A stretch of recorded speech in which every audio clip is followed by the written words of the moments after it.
Bismillahirrahmanirrahim. Assalamualaikum warahmatullahi wabarakatuh. Alhamdulillahi ala ihsanih wa syukru lahu ala taufiqihi wa amtinanih wa asyhadu an la ilaha illallah wahdahu la syarika lahu ta'ziman li sya'ni wa asyhadu anna Muhammadan abduhu wa rasuluhu da'ila ridwani. Allahumma salli alaihi wa ala alihi wa ashabihi wa ikhwani.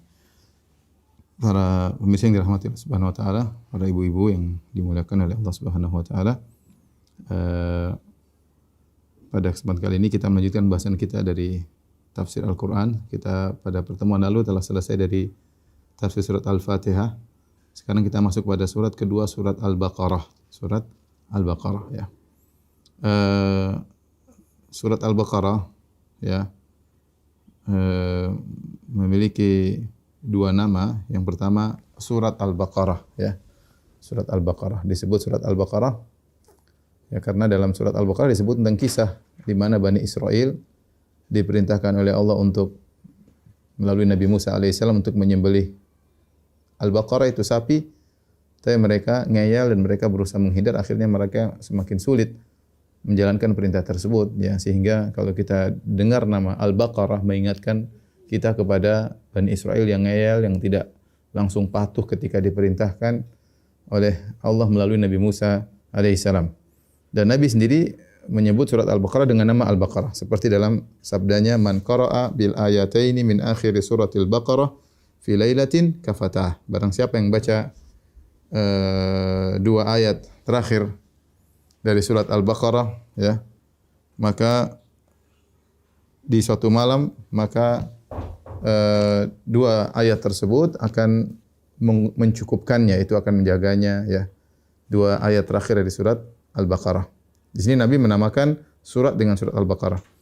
Kemudian juga di antara nama surat Al-Baqarah, yaitu digandengkan dengan Ali Imran, disebut dengan Az-Zahrawaini. Az-Zahrawaini. Ya, Az-Zahrawaini artinya Al-Muniratani, yaitu Az-Zahrawan artinya dua yang bersinar, dua yang menerangi.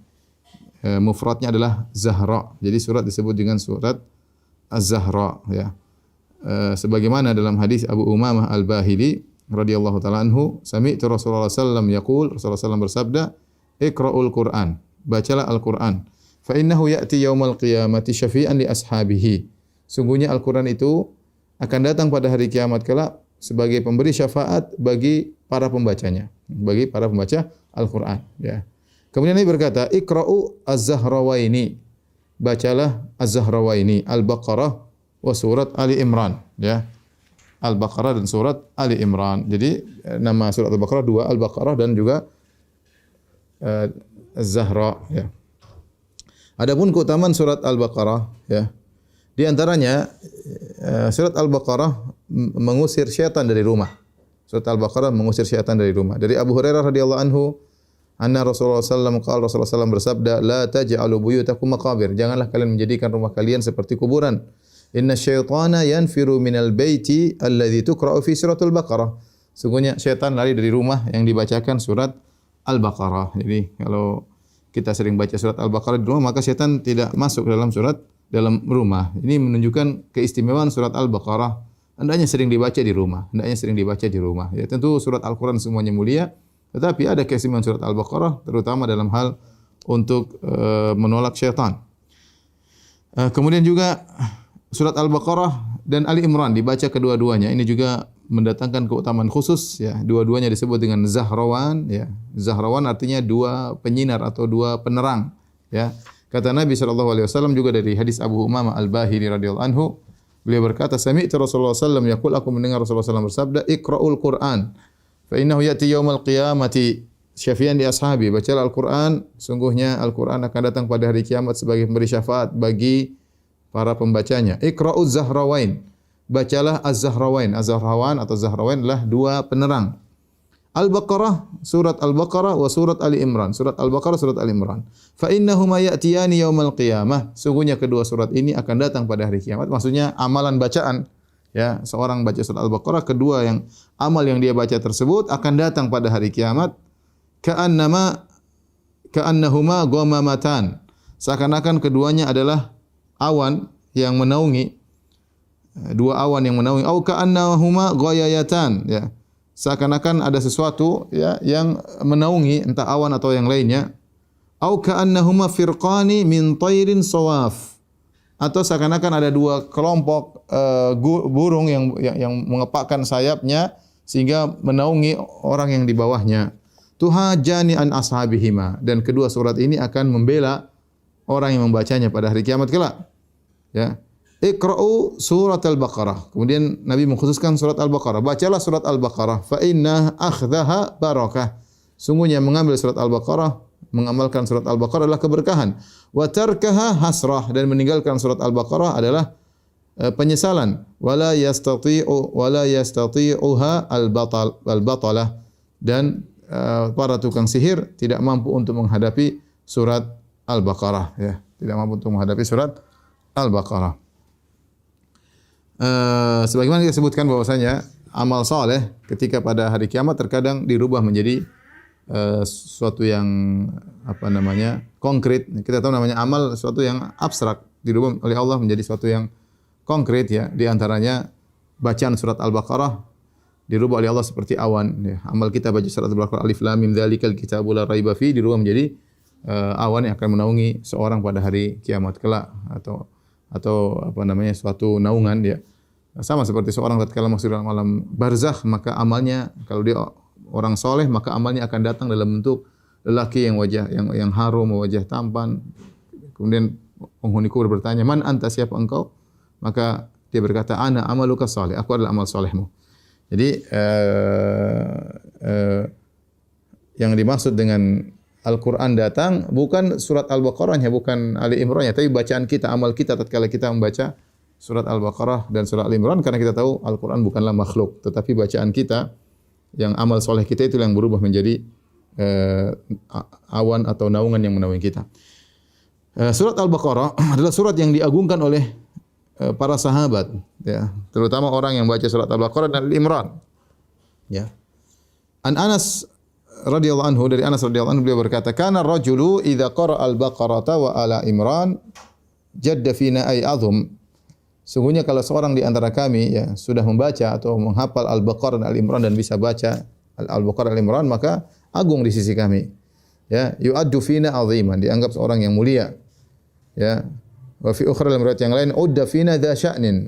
Kita anggap dia adalah seorang yang memiliki kedudukan, ya. Karena para sahabat dahulu mereka menghafal sambil mengamalkan. Ya. Kalau ada orang sudah menguasai dua surat ini, Al-Baqarah dan Ali Imran, maka di antara orang spesial di zaman para sahabat, bukan sekadar menghafal namun tidak mengerti dan mengamalkannya, ya. Ini menunjukkan dua surat ini di antara surat Al-Baqarah adalah surat yang mulia. Taib, kita akan bahas isi surat tersebut insyaallah taala.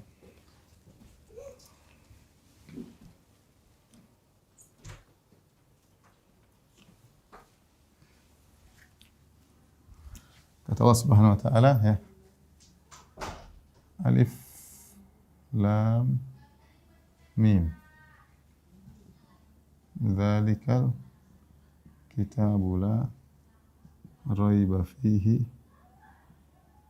hudan lil muttaqin. Ya. Hudan lil muttaqin. Yang pertama kata Allah alif lam mim. Alif lam mim, ya. Sering kita bahas, disebut dengan al-huruf al-muqatta'ah, ya. Al-huruf al-muqatta'ah. Al-muqatta'ah maksudnya yaitu huruf yang dibaca satu per huruf, yaitu yang dibaca per huruf. Dibaca per huruf, bukan per kata. Ya, dan ini banyak dalam Al-Quran. Alif lam mim, alif lam ra, ya. Kemudian qaf, kemudian nun, ya. Kemudian hamim, ya. Banyak, ya. Toha, yasin, ya. Dan ini banyak dalam Al-Quran, ya. Seperti Toha, ya. Kemudian apa? Yasin. Dibacanya bukan toh, dibacanya bukan yes atau yes, bukan. ya. Kemudian alif, lam, mim, ra. Ada lagi alif, lam, ra. Ada lagi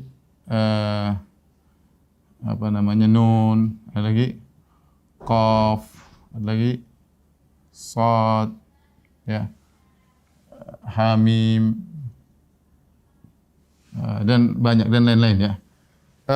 Ini dibaca per kata, bukan per huruf. Ada khilaf di kalangan para ulama tentang penafsiran al-huruf muqatta'ah ini, ya. Ada dua kira-kira khilaf, ya. Dua pendapat kalau mau kita gabungkan. Yang pertama berpendapat ini mutasyabihat, ya. Yaitu tidak ada yang tahu maknanya kecuali Allah.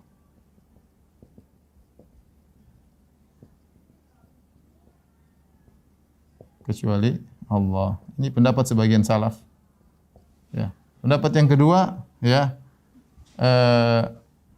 berusaha, ya, mencari maknanya.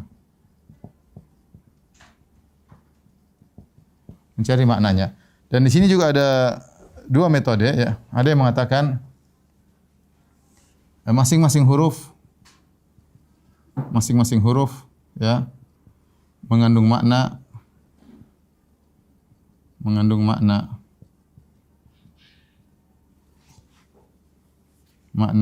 ya. Karena setiap huruf mewakili suatu kalimat, mewakili suatu kata, ya. Dan ini bisa antum lihat sekalian, ya. Ibu bisa lihat dalam tafsir surat Al-Qurtubi. Ini ada beberapa pendapat, mereka mengatakan misalnya Yasin, ya maksudnya apa, Sin maksudnya apa, Toha, ya, Nun maksudnya apa, ini mewakili ini, atau macam-macam. Jadi ada berusaha menafsirkan, ya.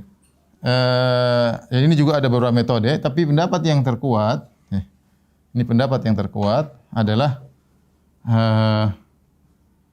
tidak mencari maknanya,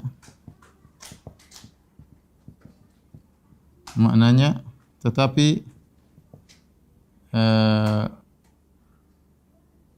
mencari hikmahnya,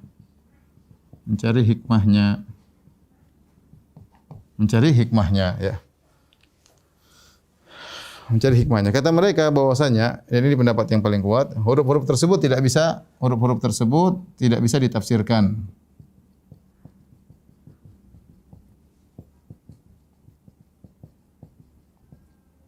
Tapi hikmahnya adalah hikmahnya bahwa Al-Quran turun dengan huruf-huruf hijaiyah yang merupakan bacaan orang-orang Arab. Huruf hijaiyah di antaranya Toha, To, Ha, Ya, Sin, Alif, Lam, Mim. Ini huruf hijaiyah semuanya. Jadi Al-Quran turun dengan huruf hijaiyah yang itu merupakan bahasa orang-orang Arab. Namun ternyata mereka tidak bisa mendatangkan semisal Al-Quran. Jadi Alif, Lam, Mim dan seterusnya ini isyarat akan mukjizat. Ini adalah isyarat akan mukjizat. Akan mukjizat Al-Quran. Kenapa mukjizat Al-Quran tadi? Hikmahnya tadi, ya, Al-Quran turun dengan bahasa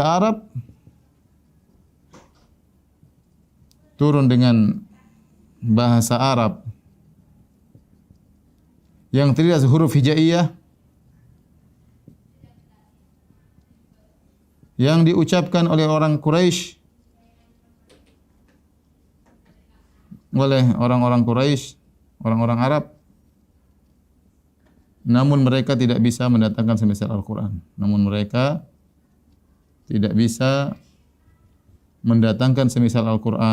Itu maksudnya.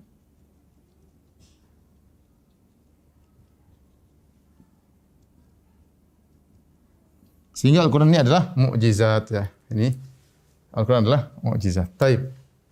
Ini alif lam mim, ini syarat saja. Kemudian Alkitab.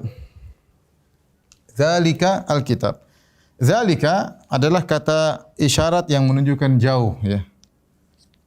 Zalika artinya kalau bahasa kita itu. Kitab itu, ya, kitab itu. kitab itu. Itu kan berarti isyarat kepada yang jauh. Kepada yang jauh. Kata para ulama maksudnya apa? Maksudnya untuk menunjukkan tingginya kedudukan Al-Qur'an. Ya. Menunjukkan tingginya kedudukan Al-Qur'an. Karena dia seakan-akan jauh tinggi di sana. Ini metode orang-orang Arab dalam mengagungkan sesuatu. Zalikal kitab, ya maksudnya Alkitab ini kedudukannya tinggi, itu Al-Qur'an, ya. Kitab itu maksudnya adalah Al-Qur'an. Al-Qur'an. Ketika surat Al-Baqarah ini turun, ya. Surat Al-Baqarah, saya lupa, Al-Baqarah adalah surat Madaniyah. Turun setelah Nabi berhijrah, ya. Ketika surat Al-Baqarah turun, Al-Qur'an belum jadi kitab, ya. Saya ulangi. Al-Qur'an, ya. Ketika surat Al-Baqarah turun, Al-Qur'an belum dikumpul menjadi sebuah kitab.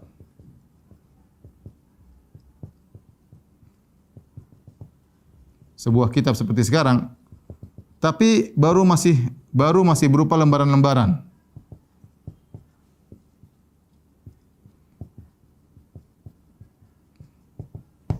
Ini isyarat bahwasanya Al-Qur'an, ketika Allah mengungkap Al-Qur'an dengan kitab, isyarat bahwasanya Al-Qur'an akan menjadi suatu kitab, ya. Ketika Allah mengungkapkan Al-Qur'an dengan kitab,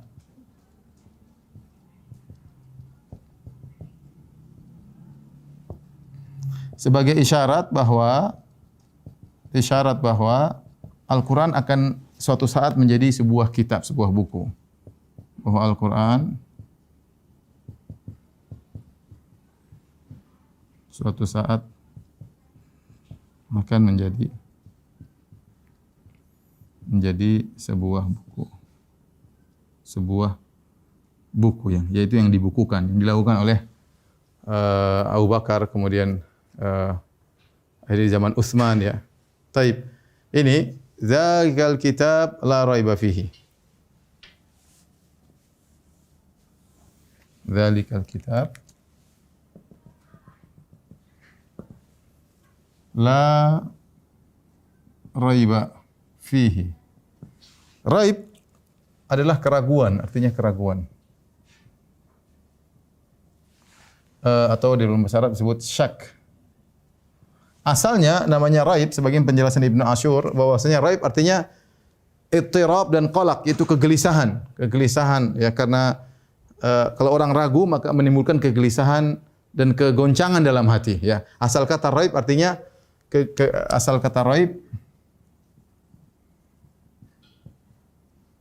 adalah ittirab, kegoncangan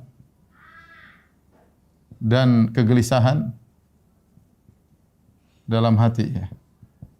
Dalam jiwa, ya. Ini asalnya. Ya, dan ini kalau orang ragu maka akan timbul seperti ini, kegoncangan, kegelisahan dalam jiwa. Nah, Al-Qur'an tidak ada keraguan dalamnya sama sekali. Ini i'rabnya, kalau kita bicara i'rab, la raiba, ra adalah ini la an-nafiyah lil jins. Kalau kita artikan dalam bahasa Indonesia, yaitu artinya Al-Qur'an itu tidak ada keraguan apapun sama sekali. Apapun sama sekali. Sekali dalam sisi atau segi apapun. Enggak ada keraguan. Al-Qur'an, ya. Allah Subhanahu wa taala berfirman, "Afala yatadabbaruna al-Qur'an?" Afala yatadabbaruna al-Qur'an.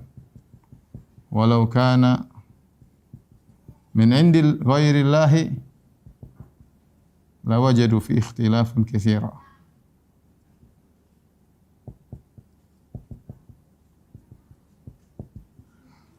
Kata Allah Subhanahu wa taala, apakah mereka tidak mentadabburi Al-Qur'an? Silakan tadabbur. Kalau seandainya Al-Qur'an bukan dari Allah, maka mereka akan mendapati banyak perselisihan kontradiktif dalam Al-Qur'an, namun Al-Qur'an tidak ada. Dan dia tidak ada keraguan dari sisi lafal-lafalnya, bagaimana sesuai dengan bahasa Arab, tidak ada keraguan dari makna-maknanya, ya, kandungan-kandungannya, penunjukan-penunjukannya. Jadi keraguan sama sekali tidak dalam Al-Qur'an, ya. Taib. Kaidah menunjukkan, ya, namanya penafian, ini kan penafian, tidak ada keraguan. Tidak ada keraguan. Berarti kita sedang menguji Al-Quran. Berarti maksudnya apa? Tidak ada keraguan. Maksudnya melazimkan lawannya. Melazimkan lawannya. Melazimkan lawan dari keraguan. Yaitu Al-Quran isinya semua keyakinan. Al-Quran isinya semuanya perkara yang diyakini. Tidak ada yang diragukan sama sekali. Ini maksudnya, ya. Alif lam mim dzalikal kitabu la raiba fihi. Setelah itu Allah berfirman, hudan lil muttaqin. Hudan, petunjuk. Petunjuk bagi orang-orang yang bertakwa, bagi orang-orang yang bertakwa. Tapi perhatikan sini, Ibu dalam hati Allah Subhanahu wa taala. Allah katakan Al-Qur'an adalah petunjuk. Petunjuk menuju apa? Timbul pertanyaan. Petunjuk menuju apa? Tidak disebutkan. Tidak disebutkan oleh Allah. Nah, dalam kaidah tafsir, jika maf'ul atau objek tidak disebutkan, kaidah tafsir, kaidah, jika objek tidak disebutkan, maka memberi faedah umum.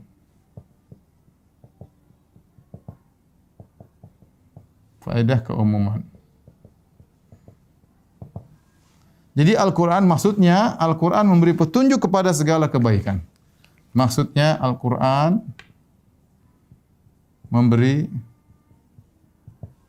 petunjuk kepada segala kebaikan. Ya. Karena tidak jelaskan di sini kebaikan apa yang dimaksud, petunjuk kemana. Nah, ini namanya, ini uslub metode dalam Al-Quran. Kalau begini maksudnya berarti Al-Quran memberi petunjuk kepada segala kebaikan. Nah, Anda kalau ingin mencari segala kebaikan, carilah lewat Al-Quran. Al-Quran menunjukkan kepada akhlak yang baik, kepada keyakinan yang baik, kepada budi pekerti yang baik, kepada sikap tawadhu. Banyak semua ditunjukkan oleh Al-Quranul Karim. Bagaimana mensikapi dunia, bagaimana dan yang lain-lain, ya. Al-Quran menunjukkan kepada segala petunjuk. Inna hadzal Qur'ana yahdi allati aqwam. Sungguhnya Al-Quran ini memberi petunjuk kepada yang terbaik. Baik. Lil muttaqin, apa maksud dari al-muttaqin? Al-muttaqin, at-taqwa. Atau taqwa itu artinya apa? Mengambil pelindung, mengambil pelindung. Maksudnya seorang mengambil pelindung dari neraka jahanam. Ya, seperti perkataan Nabighah, ya. Saqatan nasifu wa lam turid isqatahu. Ya. Ada seorang wanita, dia pakai kerudung, ya, kemudian kerudungnya jatuh, ya. Maka kemudian fatana walatha wattaqatna bil yadi, ya. Maka dia pun mengambil cadar atau kerudungnya, wattaqatna bil yadi, kemudian dia melindungi wajahnya dari kami dengan tangannya, ya. Ini perkataan seorang penyair di zaman jahiliyah, ya. Perkataannya begini, ya. Saqatan nasifu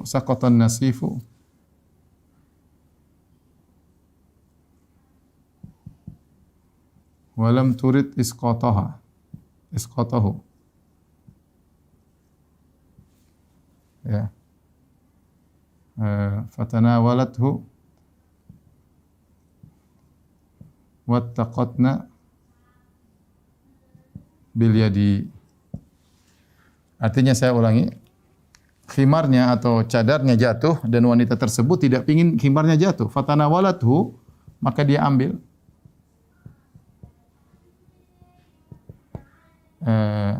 khimar yang jatuh tersebut. Wattaqatna, kemudian dia melakukan takwa kepada kami, lalu dia bertakwa kepada kami,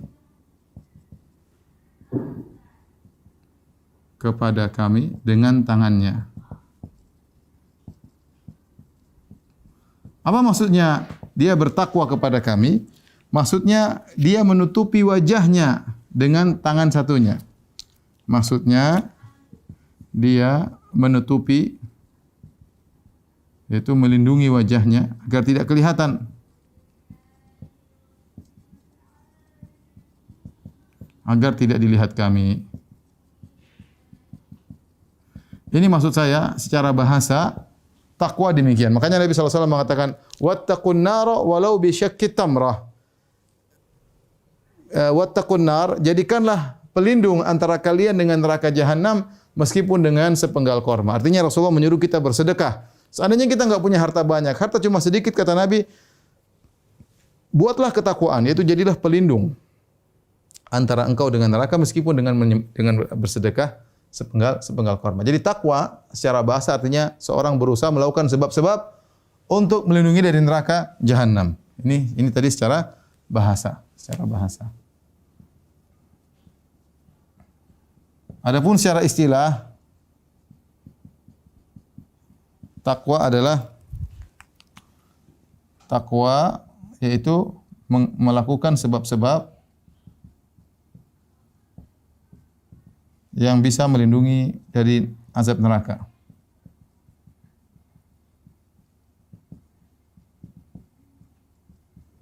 Namanya orang bertakwa. Kita tahu sebab-sebab yang menjerumus ke dalam neraka sangat banyak.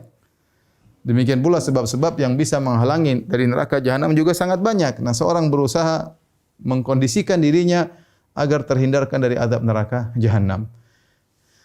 Dzalikal kitabul la raiba fihi hudal lil muttaqin. Sungguhnya Al-Qur'an itu tidak ada keraguan dalamnya, petunjuk bagi orang yang bertakwa. Sebenarnya Al-Qur'an itu petunjuk bagi semuanya, petunjuk kepada manusia secara umum, tetapi yang bisa mengambil faedah, yang mendapat hidayah cuma orang bertakwa. Orang kafir mereka mendengar Al-Qur'an mereka tidak mau ikuti, ya. Sehingga Allah sebutkan di sini hudan lil muttaqin, maksudnya huda, petunjuk yang mengantarkan kepada kebaikan orang bertakwa. Adapun orang kafir mereka tidak bisa mengambil kebaikan daripada Al-Qur'an. Baik, kita lanjutkan. Tolong dihapus.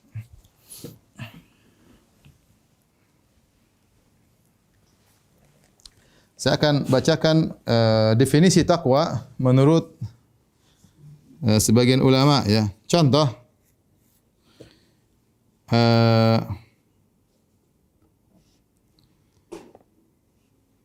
perkataan Abu Yazid Al-Bistami. Abu Yazid Al-Bistami beliau berkata, al-muttaqi man idza qala lillah wa man idza amila lillah. Namanya orang yang bertakwa yaitu orang kalau berbicara dia berbicara karena Allah. Kalau dia beramal karena Allah. Ini Abu Yazid Al-Bistami memfokuskan namanya takwa yang sungguhnya adalah keikhlasan. Sehingga seorang tidak berbicara kecuali dia lihat niatnya. Saya berbicara ini karena apa? Tidaklah dia menulis. Kalau bahasa kita berbicara kan bisa diungkapkan dengan tulisan, dengan komentar, dengan status, ya. Dia tidak, kalau bahasa kita, seorang tidak menulis status, seorang tidak berkomentar, seorang tidak berbicara kecuali karena Allah. Ini orang bertakwa.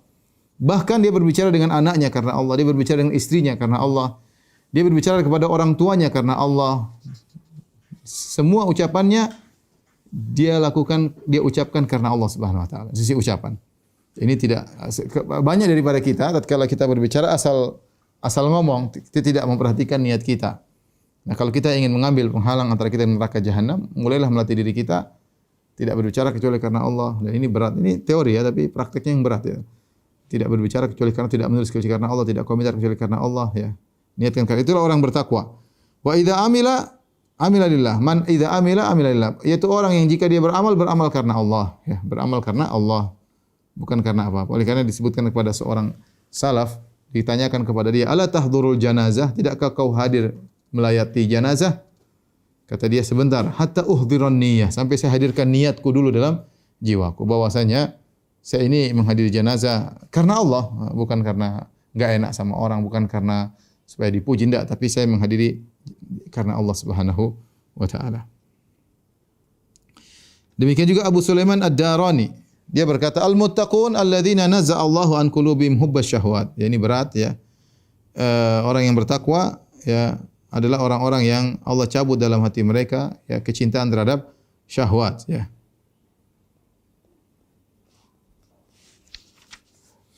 Kemudian Umar bin Khattab radhiyallahu anhu ya bertanya kepada Ubay bin Ka'ab tentang takwa. Maka Ubay berkata kepada Umar, "Hal akhadhta tariqan dza syaukin?" Pernahkah kau berjalan suatu jalan ya banyak duri di situ ya, duri-duri berjatuhan, dia berjalan banyak duri. Umar berkata, "Na'am, iya." Qala fama amilta fihi? Apa yang kau lakukan ketika kau melewati suatu jalan yang banyak durinya? Qala syammartu wa hadhirtu, ya. Maka aku pun berhati-hati ya, namanya syammartu ngangkat ini berhati-hati, bersiaga. Wa hadhirtu ya aku dan waspada ya. Kata Ubay, "Dzaka taqwa." Itulah takwa. Seorang berjalan di atas muka bumi dengan kehati-hatian karena banyak duri di jalan. Karena banyak duri di jalan. Makalah berkatalah Ibnul Mu'taz mengambil makna ini perkataan dari Ubay bin Ka'ab, maka dia membuat sebuah syair yang artinya yang dia sebutkan khallidz dzunuba saghiraha wa kabiraha dzaka tuqa. Tinggalkanlah dosa-dosa yang kecil maupun yang besar, itulah ketakwaan yang sesungguhnya. Wasna kamashin fawqa ardi syauqi yahdharu ma yara. Jadilah engkau seperti orang berjalan di suatu jalan yang penuh dengan duri dan dia waspada dengan apa yang dia jalani tersebut karena banyak duri. Langkahnya pelan-pelan, hati-hati.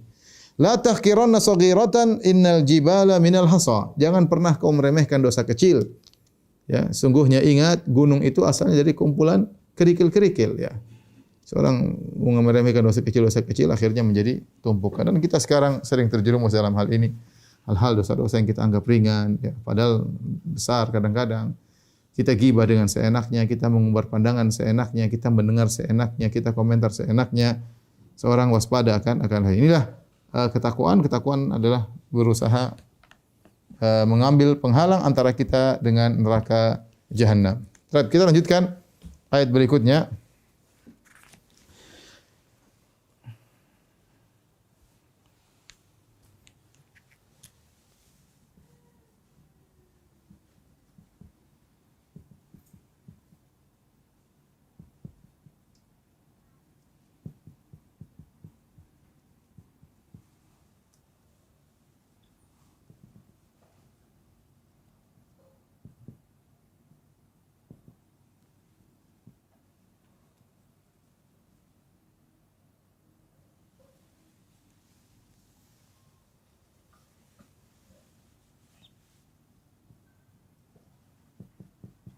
Kata Allah, selanjutnya Allah menjelaskan tentang sifat-sifat orang bertakwa. Apa sih sifat-sifat orang bertakwa? Yang bisa mengambil hidayah dari Al-Quran. Allah jelaskan, alladzina hudalil muttaqin, alladzina yu'minuna bil ghaib. Siapa orang bertakwa tersebut? Yaitu orang-orang yang beriman kepada yang ghaib. Orang-orang yang beriman ya kepada yang gaib. Kepada yang gaib. Ya. Gaib itu apa? Kullama ghaba 'anil basar, yaitu yang tidak kelihatan. Maksudnya apa? Yang tidak kelihatan. Yang tidak terlihat. Ini banyak ya. Seperti apa? Seperti alam barzakh. Ya. Kemudian masa depan hari kiamat. Ya, kemudian surga dan neraka, ada malaikat, ya. Kemudian takdir juga kita enggak tahu, kita enggak pernah lihat, Allah mentakdirkan. Kemudian Allah itu sendiri, Allah ya. Dan banyak perkara-perkara yang enggak tidak terlihat, maka dibutuh dengan keimanan, ya. Bukan musyahadah. Kalau musyahadah melihat, ini membedakan orang beriman dan orang kafir. Orang kafir mereka hanya beriman dengan apa yang mereka lihat. Apa yang mereka lihat, apa yang mereka merasakan.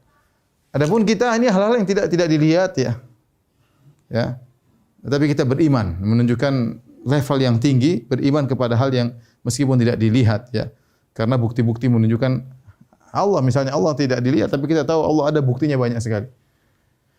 Ini alladzina yu'minuna bil ghaib, dan ini adalah sifat spesial, ya. Sifat spesial, ya. Yang memuliakan kaum beriman.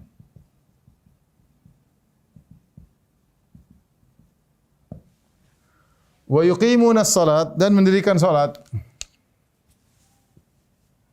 Mendirikan salat. Kalau kita perhatikan pernyataan para ulama, ya. Mendirikan salat tidak sama mendirikan, menegakkan atau menegakkan. Kalau kita artikan yuqimun artinya menegakkan. Menegakkan. Menegakkan tidak sama dengan mengerjakan.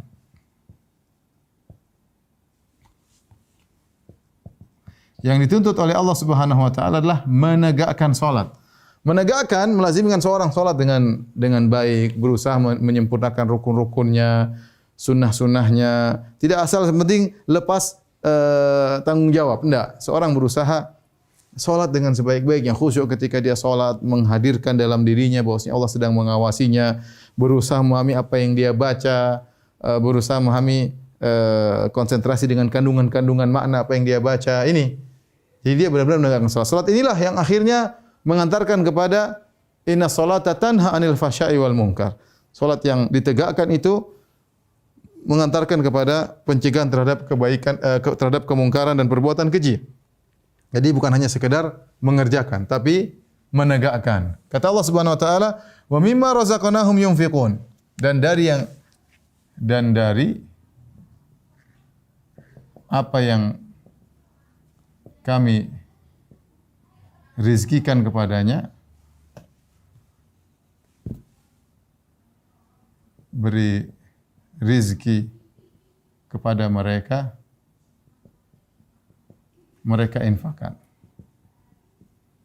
Mereka infakkan. Infak. Taib. Di sini Allah ingatkan bahwasanya rizki yang kalian infakkan itu, rizkinya pun dari Allah Subhanahu wa taala, ya. Rizki ternyata dari Allah. Ini faedah rizki dari Allah. Ya. Benar-benar dari Allah. Kita berusaha, tapi yang menentukan banyak sedikitnya rizki Allah Subhanahu wa taala. Seorang berusaha, rizki dari Allah. Kemudian yang diminta oleh Allah hanya sebagian. Hanya sebagian, tidak seluruhnya. Tidak seluruhnya. Dan ini menjadikan seorang harusnya apa sih susahnya? Allah tidak menyuruh kita memberikan rezeki kita semua. Sebagian Allah sudah berikan, Allah kasih, sudah kasih sama antum, antum keluarkan sebagian. Ya. Karena harta dari Allah amanah, antum keluarkan sebagian. Jangan antum pelit kemudian tidak mengeluarkan. Kemudian yang mereka infakkan, di sini infak apa maksudnya? Maka kata para ulama, di sini umum. Umum mencakup infak wajib, kemudian dan infak sunnah. Infak wajib ada dua, ya. Ada zakat yang sudah ditentukan aturannya, kadar dan aturannya, nisabnya, haulnya. Kemudian infak wajib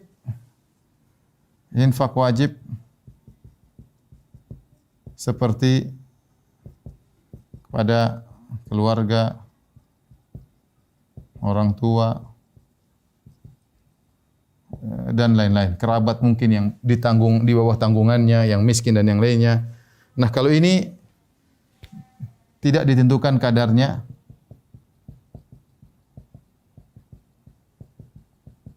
secara khusus, tapi berdasarkan, namun berdasarkan urf dan kemampuan.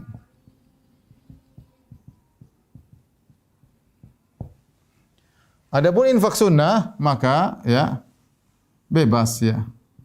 Yang penting ikhlas ya. Ingat, tatkala Allah mengatakan wa mimma, dari apa yang kami berikan rezeki kepada mereka, maka kita harusnya tidak berat tatkala kita berinfak karena kita tahu rezeki tersebut ya Allah titipkan kepada kita. Ya akhi, kalau kita punya rezeki, kita ini kadang dapat rezeki karena banyak orang yang kita tanggung, karena banyak orang yang mau kita sedekahkan ya. Allah bisa saja langsung kasih rezeki kepada mereka tanpa melewati kita ya. Misalnya kita bantu fakir miskin, kita bantu anak yatim, kita bantu pondok, kita bantu dakwah misalnya. Bisa saja Allah kasih rezeki langsung kepada orang-orang tersebut tanpa melewati kita. Dan sangat mudah bagi Allah. Tapi kalau tidak lewat kita, kita tidak dapat pahala. Kita tidak dapat pahala. Tapi kalau rezeki tersebut mampir dulu lewat kita, baru kita yang kasih, ya kita dapat pahala. Ya, karena Allah titipkan kepada kita, kemudian kita berikan kepada mereka. Dan lanjutkanlah kebiasaan tersebut. Berikan dan Allah akan kasih lihat. Selalu begitu. Kasih lihat pada kita, kita kasih mereka. Allah kasih pada kita, kita kasih mereka. Dan argo pahala jalan terus. Kapan kita berhenti, tidak mau, nanti Allah kasih lewat orang lain pada mereka misalnya. Pahala kita berhenti. Ya, pahala kita berhenti, kita dapat pahala. Dan itu sayang. Sementara umur kita semakin menuju kepada titik kematian. Makanya kalau kita punya rezeki, Allah tidak minta seluruhnya.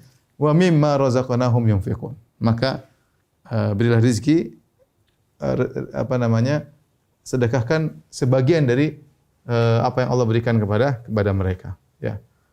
Kemudian kata Allah Subhanahu wa taala, ulaika ala hudam mir rabbihim. Ulaika ala hudan mir rabbihim. Ya. Ulaika humul muflihun.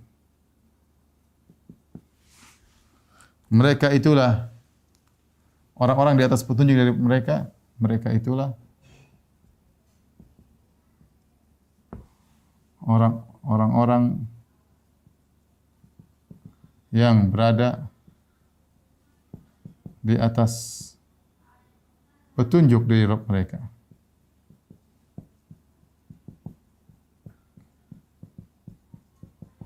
Dan mereka itulah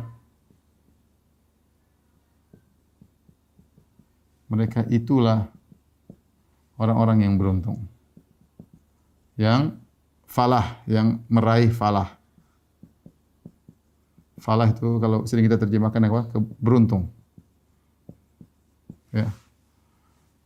Ini dalil bahwasanya hidayah di tangan Allah Subhanahu wa taala ya. Ya, kita sebutkan hidayah ada dua. Hidayah ada dua. Pertama, hidayah menjelaskan, hidayah irsyad. Menjelaskan.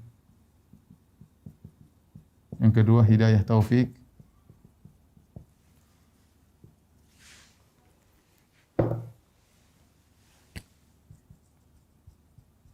Taufik itu apa namanya?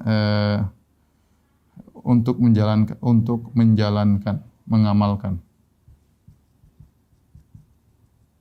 Adapun hidayah irsyad menjelaskan, maka ini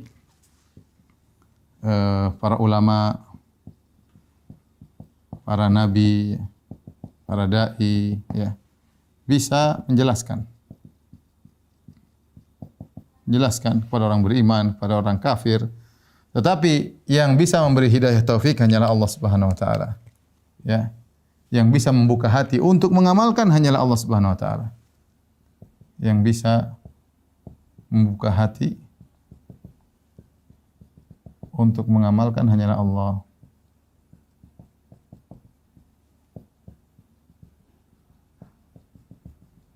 Nah, ini maksudnya ulaika ala hudam mir rabbihim. Hudam mir rabbihim, mereka adalah petunjuk dari Rabb mereka. Maksudnya hidayah taufik, hidayah taufik ya. Kemudian kata Allah Subhanahu wa taala, wa ulaika humul muflihun. Mereka adalah orang-orang yang beruntung. Apa itu al-falah? Al-falah artinya ya. Al-falah itu al-husul alal mahbub ya, kemudian wassalamah anil makruh, yaitu meraih apa yang dicita-citakan dan selamat dari apa yang dikhawatirkan.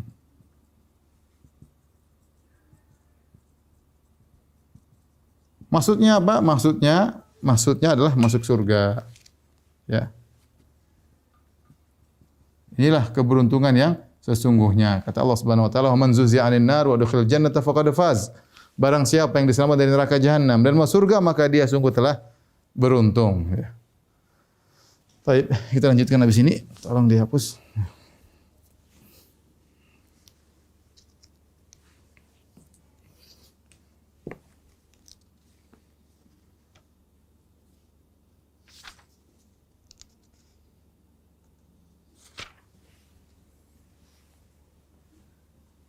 Tunggu. Masih ada ayat ketinggalan ya.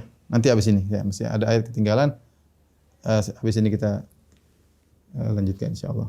Ya. Atau sebentar saya terangkan di sini. Saya lupa ada ayat. Walladzina yu'minuna bima unzila ilaika wa ma unzila min qablik. Ya, ayatnya di sini.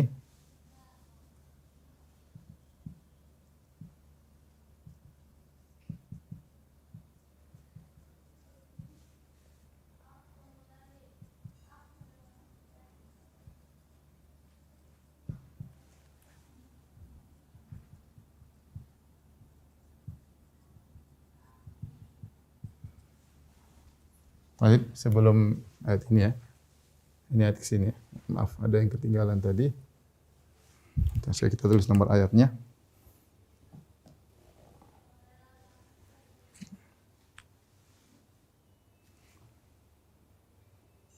Ini ayat 3 ya.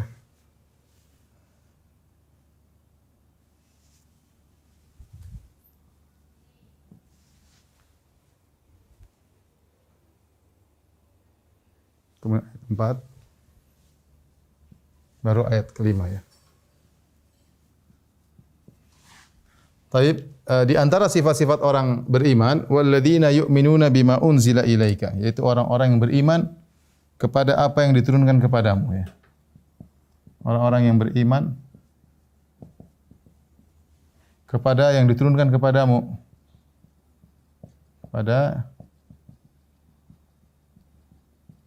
Kepadamu. Maksudnya Nabi Muhammad sallallahu alaihi wasallam, maksudnya apa? Al-Qur'an. Maksudnya Al-Qur'an. Wa ma unzila min qablik, dan apa yang diturunkan sebelum engkau. Dan apa yang diturunkan sebelum engkau. Maksudnya adalah kitab-kitab sebelum Al-Qur'an. Itu kitab-kitab sebelum Al-Qur'an. Seperti Taurat, Injil, Zabur, Suhuf Ibrahim, Suhuf Musa. Wa bil akhirati hum yuqinun, dan mereka yakin kepada akhirat. Mereka yakin terhadap akhirat. Perhatikan di sini kita tahu Al-Qur'an adalah kitab terakhir. Baru sebelumnya ada kitab-kitab seperti Suhuf Ibrahim, Suhuf Musa, Zabur, Taurat, Zabur, Injil. Namun kenapa Al-Qur'an disebutkan terlebih dahulu padahal secara zaman Al-Qur'an belakangan? Tapi Allah mengatakan walladzina yu'minuna bima unzila ilaika, dan orang yang beriman kepada apa yang turunkan kepada engkau yaitu Al-Qur'an, dan diturunkan sebelum engkau, maksudnya kita itu sebelumnya. Kenapa Al-Qur'an disebut sebelumnya padahal dia terlambat dari sisi zaman? Karena kata para ulama, karena Al-Qur'an ya adalah muhaimin, adalah hakim atas kitab-kitab sebelumnya, dan juga nasikh ya. Nasikh memansuhkan. Nasikh maksudnya memansuhkan kitab-kitab sebelumnya. Mansuhkan kitab-kitab sebelumnya. Jadi setelah Al-Qur'an turun, kitab-kitab sebelumnya sudah tidak berlaku lagi, ya. Sebagaimana yang disampaikan ketika Umar membaca selembaran dari kitab-kitab terdahulu, Taurat atau yang lain, maka Nabi pun marah. Nabi berkata, "Amutahawwikuna anta ya Ibn al-Khattab?" Apakah kau ragu wahai Ibn al-Khattab, wahai Umar? Kemudian Nabi berkata, "Lau kana Musa hayyan ma wasi'u ila tibai." Kalau misalnya Nabi Musa masih hidup, dia pasti akan ikut aku. Jadi Al-Qur'an disebutkan di luar karena dia adalah hakim bagi kitab-kitab sebelumnya dan dia adalah memansuhkan kitab-kitab sebelumnya. Kemudian di sini Allah menyebutkan tentang beriman kepada hari akhirat. Beriman kepada hari akhirat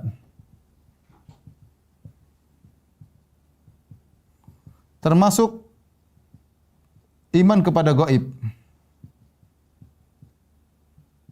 Nih, maksudnya alladzina yu'minuna bil ghaib.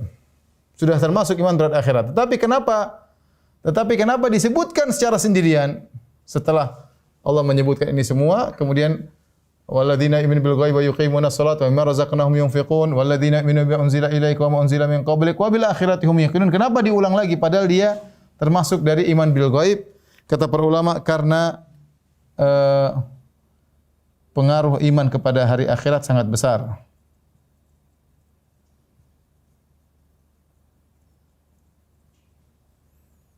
Sangat besar.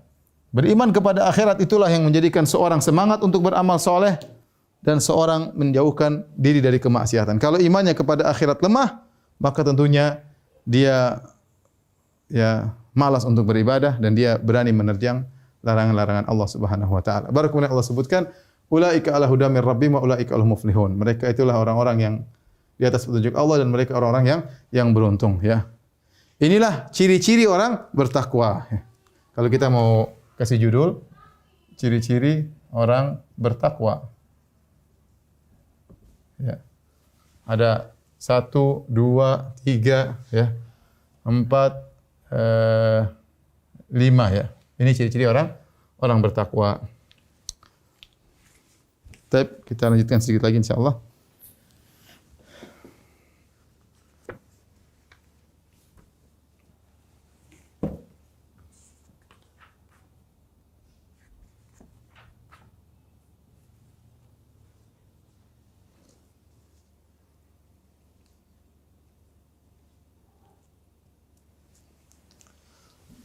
Setelah itu Allah menyebutkan sifat-sifat orang kafir, ya, dan bagaimana kesudahan mereka.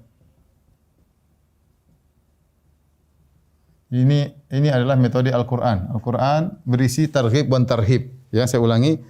Al-Qur'an berisi targhib wa tarhib, motivasi dan peringatan. Tadi Allah telah menyebutkan tentang targhib, motivasi, bagaimana menjadi orang bertakwa, bisa ujung-ujungnya masuk surga, sifat-sifat mereka bagaimana. Sekarang timbul pertanyaan, bagaimana dengan sifat-sifat orang kafir? Maka Allah sebutkan, ya.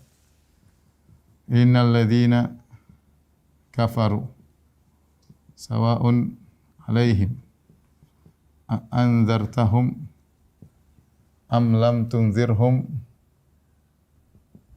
ya, la yu'minun, ya. Alladzina kafaru sawa'un 'alaihim anzartahum am lam tunzirhum la yu'minun khatamallahu ala qulubihim. Ya. La yu'minun, benar. La yu'minun khatamallahu ala qulubihim wa ala sam'ihim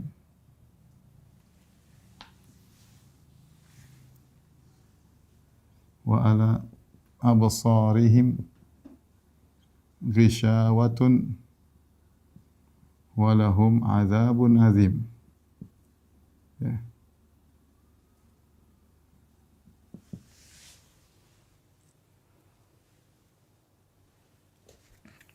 Baik, kita artikan, ya, ini sifat orang kafir. Sungguhnya orang kafir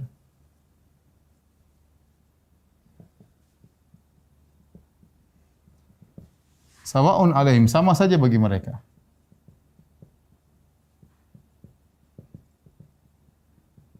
Anzartahum am lam tunzirhum. Engkau beri peringatan atau tidak? Atau tidak? La yu'minun, mereka tidak beriman. Subhanallah. Allah jelaskan ya. Sungguhnya orang kafir itu sama aja, mau dikasih peringatan, diingatkan tentang bahaya neraka, diingatkan tentang adanya hari kebangkitan, ya. Sawa'un alaihim, sama saja, la yu'min, mereka tidak bakalan beriman, ya. Mau diberi peringatan macam-macam, mereka tidak beriman. Ya. Ini sebagai apa? Sebagai tasliyah bagi Nabi, ya. Sebagai apa namanya? Penyejuk hati bagi Nabi.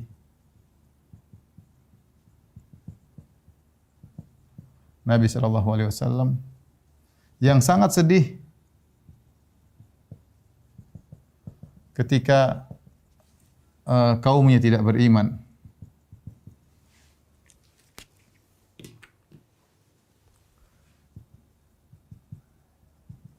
Nabi SAW sangat bersedih. Nabi sudah berdakwah, namun mereka tidak beriman. Maka Allah jelaskan, itu mereka kafir. Yang mau diapain lagi? Kau peringatan enggak peringatan, mereka tidak bakalan beriman. Kenapa Allah sebutkan sebabnya? Apa sebabnya? Kenapa mereka tidak beriman? Apa sebabnya? Mau diberi peringatan tidak ada perubahan? Jawabannya ini. Khatamallahu ala qulubihim. Allah telah menstempel ya. Allah telah, ya kalau bahasa kita, khatam itu menutup. Allah telah menstempel ya. Atau menutuplah ya. Menutup hati mereka.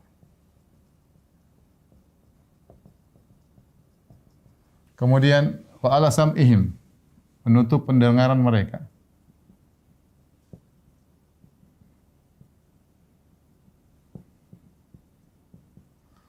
Wa ala absarihim, menutup wa ala absarihim ghishawah. Pada mata mereka, pandangan mereka ada penutup.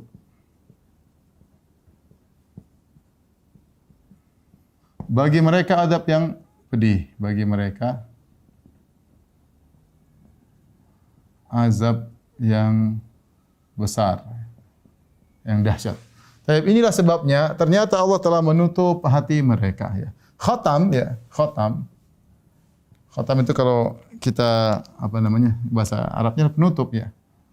Penutup seperti khitamatul kitab atau khitamul kitab, seperti kalau tulis buku maka dikasih penutup. Kasih penutup, diberi penutup ya. Diakhiri dengan penutup. Dengan penutupan. Maksudnya apa? Sudah selesai, ya tidak bisa berubah lagi. Maksudnya tidak ada lagi perubahan. Tidak ada lagi perubahan. Tidak ada lagi perubahan, ya.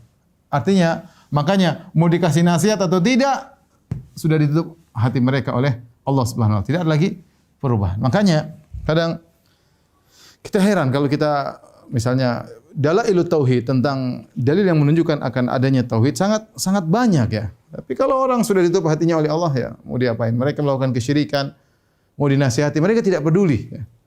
Bagaimana mereka menyembah berhala, kita nasihati mereka tidak mau dengar. Mereka menyembah tikus, mereka menyembah hewan-hewan, kera.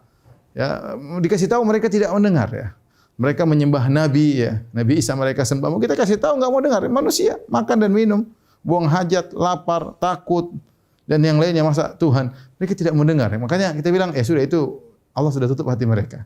Kita hanya berdoa semoga suatu saat Allah membuka hati mereka dan mereka dapat hidayah. Tapi kalau sudah distempel oleh Allah, ini orang kafir distempel oleh Allah, sampai kapanpun tidak akan mereka dapat hidayah, karena sudah distempel. Jadi menunjukkan ada orang kafir yang belum distempel, belum dicap hatinya, masih mungkin dapat hidayah. Tapi kalau sudah Allah stempel hatinya, ya, ditutup, tidak mungkin dapat hidayah. Mau diberitahu atau tidak ada faedahnya sama sekali. Kemudian pendengaran mereka tertutup, penglihatan mereka tertutup, ya, sehingga tidak bisa melihat kebenaran. Kebenaran sudah di hadapan mata, ya. Tapi mereka tidak bisa memahami, ya. tidak bisa memahami. Makanya Allah berkata, "Wa laqad dzara'na li jahannama katsiran minal jinni wal insi lahum qulubun la yafqahuna biha wa lahum a'yunun la yubsiruna biha wa lahum adhanun la yasma'una biha ulaika kal an'ami bal hum adall." Sungguh kami telah penuhi neraka jahanam dari manusia dan kalangan jin. Mereka punya hati, mereka tidak bisa untuk berfikir, ya. Mereka punya mata, tidak bisa untuk melihat. Mereka punya pendengaran, tidak bisa untuk mendengar. Ini sudah ditutup oleh Allah Subhanahu wa taala. Di akhirat walahum adzabun azim. Di akhirat bagi mereka azab yang pedih, azabun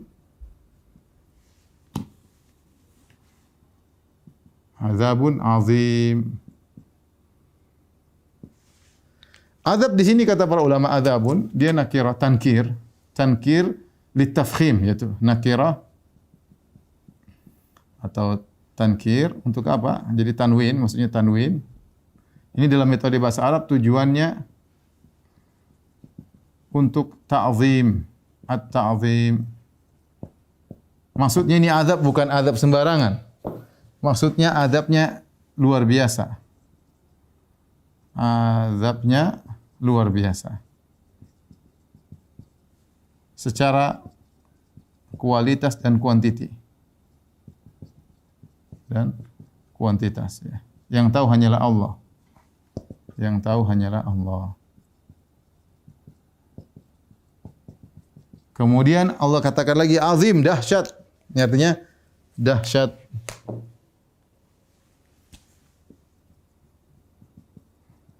Yaitu penekanan. Penekanan akan azab tersebut. Azab yang yang luar biasa tersebut. Baik. Di sini kata para ulama juga Allah mendahulukan qulub. Ya, Allah mendahulukan khatamallahu ala qulubihim, hati. Allah ya mendahulukan penyebutan hati.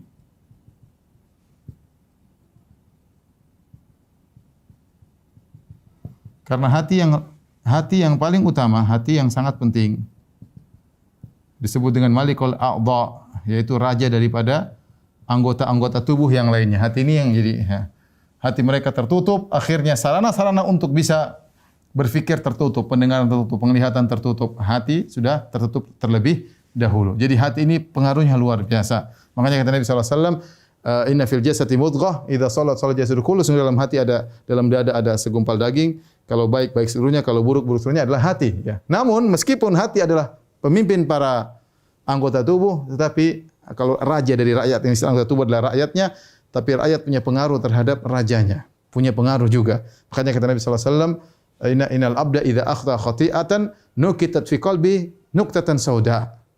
Ya, kalau seorang melakukan dosa, maka hatinya dikasih titik hitam. Terus titik hitam. Ya. Kalau dia faida naza'a wastaghfar wa taba suqila. Kalau dia bertobat maka dihapuskanlah titik hitam tersebut. Tapi kalau dia terus bermaksiat, hatinya semakin gelap, semakin tertutup dengan ron. Ya, kalau sudah tertutup dengan noda hitam, tertutup, ini susah tadi, sudah tertutup, akhirnya percuma dia mendengar hidayah, ceramah, enggak ada faedah. Maka seorang hati-hati dengan hatinya. Kalau dia mendengar ayat-ayat Allah tidak tersentuh, jangan-jangan sudah banyak penutup dalam hatinya, maka dia berusaha untuk perbaikinya dengan banyak beristighfar, bertobat kepada Allah Subhanahu wa taala. Inilah para muslim yang dirahmati Allah Subhanahu wa taala, sifat-sifat orang kafir, ya. Allah sudah kasih pilihan, ada sifat orang beriman, sifat-sifatnya begini, demikian ujungnya masuk surga. Orang kafir sifatnya demikian, ujungnya masuk neraka. Tinggal kita milih kedua, mana di antara kedua jalan tersebut yang kita tempuh. Insyaallah kita lanjutkan pada pertemuan berikutnya dengan jenis model orang ketiga, yaitu orang-orang munafik, insyaallah pada pertemuan berikutnya. Wallahu ta'ala bisawab, ya. Kalau ada yang bertanya, saya persilakan.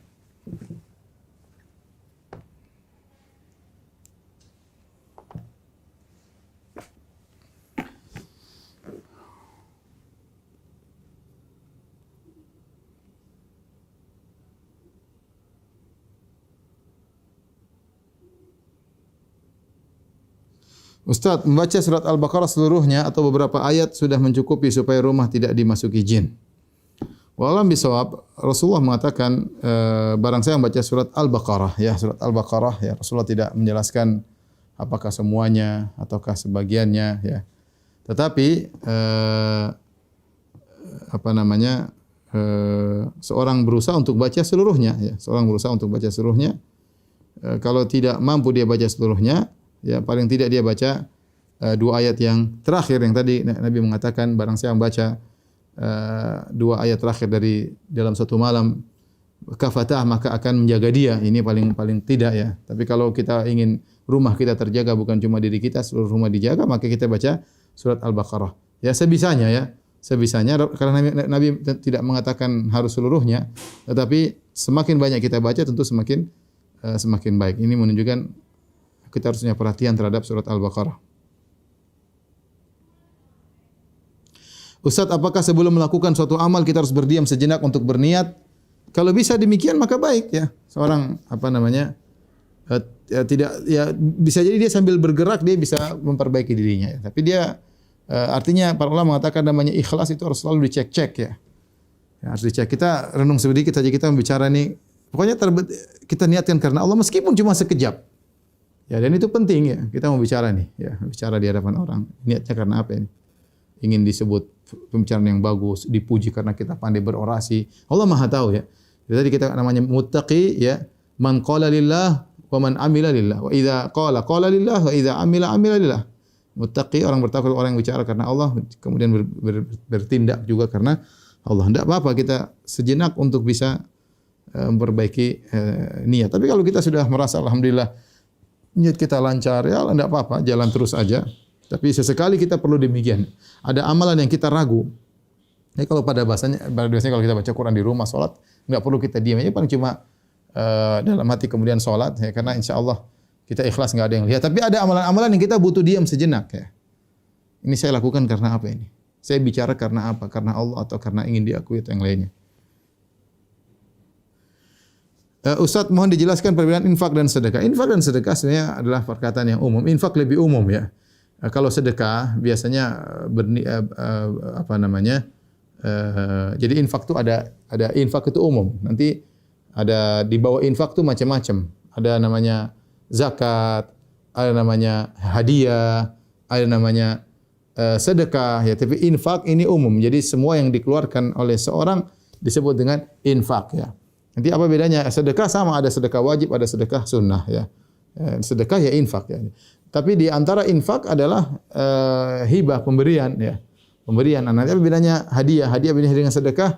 Kalau sedekah seorang memberikan dalam rangka misalnya ada orang keperluan kita kasih, adapun hadiah kita memberi karena kita agar lebih dekat dengan dia, ya kita kasih hadiah supaya lebih saling mencintai karena Allah Subhanahu wa taala. Ya, beda tipis. Biasanya kalau kita kasih sedekah kepada orang yang susah, orang yang miskin. Kalau hadiah kita beri bukan kepada orang yang miskin, kita beri kepada orang yang mungkin kawan kita, mungkin dia bukan orang miskin, tapi kita kasih agar kita lebih saling mencintai karena Allah Subhanahu wa taala. Bolehkah setiap kita melakukan amal soleh, berinfak dan lain-lain diniatkan agar Allah Subhanahu Wa Taala memberikan keluarga kita hidayah Islam dan Sunnah? Kita boleh berdoa dengan dengan beramal soleh. Jadi setelah kita beramal soleh kita boleh berdoa, ya Allah, saya telah berinfak ya, berilah hidayah kepada mudah-mudahan dengan infakku ya Allah. Jadi kita bertawasul dengan amal soleh kita itu boleh ya, bertawasul dengan amal soleh kita untuk meminta apa saja, ya. Jadi kalau kita sudah melakukan amal soleh, di antaranya infak, kemudian kita berdoa kepada Allah, ya Allah saya telah berinfak, ya kalau ikhlas karena Engkau ya Allah, berilah hidayah kepada keluarga aku, berilah hidayah kepada anak-anakku, kepada suami, kepada istriku, itu boleh ya. Tapi kalau infak secara niatnya langsung untuk keluarga kita dapat hidayah, wallahu alam saya enggak tahu ya, karena tidak ada dalil khusus yang menunjukkan bahwasanya dengan berinfak maka akan mendatangkan hidayah kepada keluarga. Saya tidak menemukan dalil khusus. Tapi kalau kita berdoa setelah kita berinfak ya, kita beramal soleh, boleh kita bertawasul dengan amal soleh kita.